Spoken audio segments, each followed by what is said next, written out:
বীর মুক্তিযোদ্ধাদের সম্মানে নতুন এক উদ্যোগ গ্রহণ করেছে ফেনী ১ আসনের সংসদ সদস্য আলাউদ্দিন আহমেদ চৌধুরী নাসিম। এবার থেকে নিজ নির্বাচনী এলাকার সকল উন্নয়ন কর্মসূচি সাংসদের উপস্থিতিতে উদ্বোধন করবেন বীর মুক্তিযোদ্ধারা। মঙ্গলবার সকালের দিকে পরশুরামের চিথলিয়া ইউনিয়নের জঙ্গলঘোনা এলাকায় একটি কমিউনিটি ক্লিনিকের উদ্বোধনী অনুষ্ঠানে এমন চিত্র দেখা গেছে। আসলে জাতির জনক বঙ্গবন্ধু শেখ মুজিবুর রহমানের নেতৃত্বে এই দেশ স্বাধীন হয়েছে, আর এই দেশের স্বাধীনতায় সবচেয়ে বেশি অবদান রেখেছেন বীর মুক্তিযোদ্ধারা। আমরা আমাদের জননেত্রী শেখ হাসিনা প্রত্যেকটা স্তরেই মুক্তিযোদ্ধাদের সম্মানিত করার জন্য অনেক ব্যবস্থা নিয়েছেন। আমি উপলব্ধি করেছি শেখ হাসিনা জননেত্রী ওনার থেকে শিক্ষা নিয়েছি এই শ্রদ্ধা করার বিষয়টা। আমি উপলব্ধি করেছি আমরা আসলে নিজেরা মুক্তিযোদ্ধাদের জন্য তেমন কিছু করতে পারি না। এই সম্মানটা ওনাদেরই সবচেয়ে বেশি প্রাপ্য।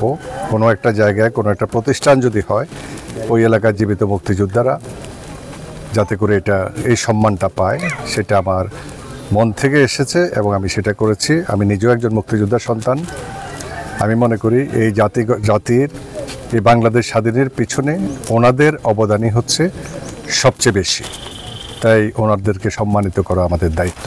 জানা গেছে, সাম্প্রতিক সময়ে স্থানীয় বীর মুক্তিযোদ্ধাদের অতিথি করে ফেনী ১ আসনের সকল উন্নয়ন কর্মসূচি উদ্বোধনের উদ্যোগ নেন সংসদ সদস্য আলাউদ্দিন আহমেদ চৌধুরী নাসিম। এরই ধারাবাহিকতায় প্রথম দিনে পরশুরাম উপজেলার চিথলিয়া ইউনিয়নের জঙ্গলঘোনা এলাকায় একটি কমিউনিটি ক্লিনিকের উদ্বোধন করা হয়। এদিকে স্থানীয় সংসদ সদস্যদের এমন ব্যতিক্রমী উদ্যোগে খুশি বীর মুক্তিযোদ্ধারা। বৃদ্ধ বয়সে নিজেদের সম্মানিত করায় সাংসদের প্রশংসা করছেন তারা। এ সময় ফেনী জেলা পরিষদের চেয়ারম্যান খায়রুল বশর মজুমদার, তপন সহ সংশ্লিষ্ট দপ্তরের কর্মকর্তা ও স্থানীয় আওয়ামী লীগ নেতাকর্মীরা উপস্থিত ছিলেন। মুক্তিযোদ্ধাদেরকে ভালোবাসে, ওনার এই উদ্বোধনের কারণে এটা বোঝা যায়। খুব খুশি লাগতেছে, যথেষ্ট খুশি লাগতেছে। এটা আমার স্বপ্ন ছিল। খুশি লাগতেছে। আমি স্বেচ্ছায় জমি হস্তান্তর করছি স্বাস্থ্য বিভাগে এবং এইটার পরিপ্রেক্ষিতে বিল্ডিং হয়েছে।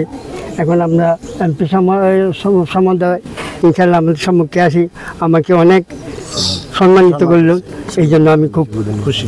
আমি সাহেবকে ধন্যবাদ এবং আমি কৃতজ্ঞ। Luna Afroz, Dhaka post.